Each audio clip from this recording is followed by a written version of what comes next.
What's up? It's your boy Karceno here. Let you know that I'm coming and returning back to Philly. That's right. And it's going down. Meaning that promoters Lou DiBella and Russell Peltz and Johan, Bam Boxing, King's Promotions means that Philly Fight Night is back Friday, October the 14th at 7 p.m. 2300 South Swanson Street. Ticket price are $40, $50, and $75. Where Tyrone Brunson, Tevin Farmer, Ishmael Garcia are returning to the ring. So you don't want to miss a night of fighting that's going to be great. So it's going to be at the 2300 Arena on Swanson Street. So you get to meet Karceno and hang out with him, take pictures, as well as these great professional fighters. Now, a lot of people ain't heard from me in like a day. Reason why is I've been busy dealing with all the recent events you've seen going on. I've listened to every protest. I've listened to everything that's going on.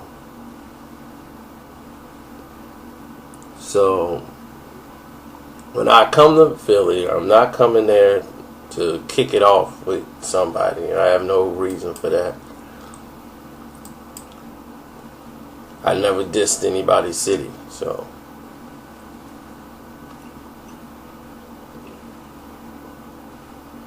But these shootings, if it's not reckless homicide, I don't know what is.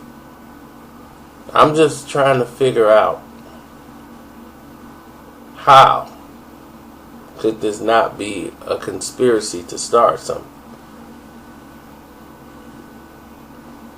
It has been shown not to be random. And this is why I can't engage in this conversation with silly people. You know, people who are pro-police, which I'm pro no nonsense.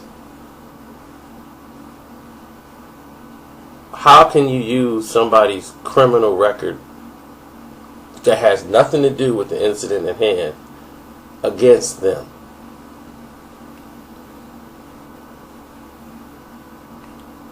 You see what I mean? Oh, well, he had a history of resisting arrest. Does that tell me where he was supposed to be shot at? So that means shoot him. He resisted arrest, shoot him. The man was tased and taken down. If you say he wasn't cooperating, you say he was resisting arrest. He was tased. That's why you have a taser. He was taken down. And while he was tased, this lady decided to shoot him. Why is that? And they just sent her home on a paid leave.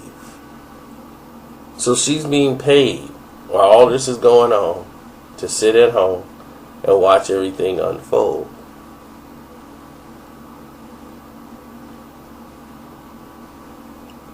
So yes, this is going to turn into a civil rights case. And people like to take information to where they think it benefits them the most. And say, oh, well, he was reaching in the car for something. Then people will take that and then it runs it with it in the press. When it was a complete lie. The man's window was up. So he couldn't be reaching in the car for something. But where did that come from? because it was stated on the news. Who sent that in? That's information they sent out there to tell the people that's pro-police to go out there and say stuff. And this is why I can't have conversation with people, because I hear them talk stupid and they try to omit the facts. The fact is they had no reason to shoot the man. You can't get around it. Don't show me a statistic. Don't show me his criminal record, arrest record. I don't care what he did. They did not have a reason to shoot him. Period. And the North Carolina incident, I hadn't even heard about until the riot was going on. So, man, we've been dealing with this for a whole day. And, you know, my family they're a little out there. You know, we have Israelites, we have Christians, we have a whole mix, Muslims, all in the family. And I'm telling you, when they all trying to get together to do something, and the discussions in there, oh man. And this one guy who's pro-police, because we have an uncle who's a police officer. But you see, it's always one way and not another. You don't see black officers murdering white people, because they will get time. We know that, and we ain't never been on the force. My uncle's a cop, but we don't get into that discussion with him. My other uncles, those are like, they're like militant. You know, he's hot right now, you know, so he don't need to be outside. He don't need to, you know, got to keep people like him in the house. Because if he hear one more, right now he's mad at everybody who he didn't call to Uncle Tom, from Ray Lewis on down. See, they need to get him away from the TV. Because anytime you watch TV and they put that guy out there, well, what we gotta do is calm down, and then we gonna get some results. So, right now in Chicago, we coming up with a plan to basically shut them down one day. No blacks are going to work. We're not going to buy food that day. Monday the 26th, 12 o'clock a.m. is going to be a 24-hour shutdown. All blacks here are not going to work.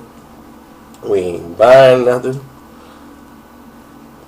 And see how they do with one day of massive loss financially. Because see, that's what hurts them the most. When you hit them in the pocketbook, then people start paying attention.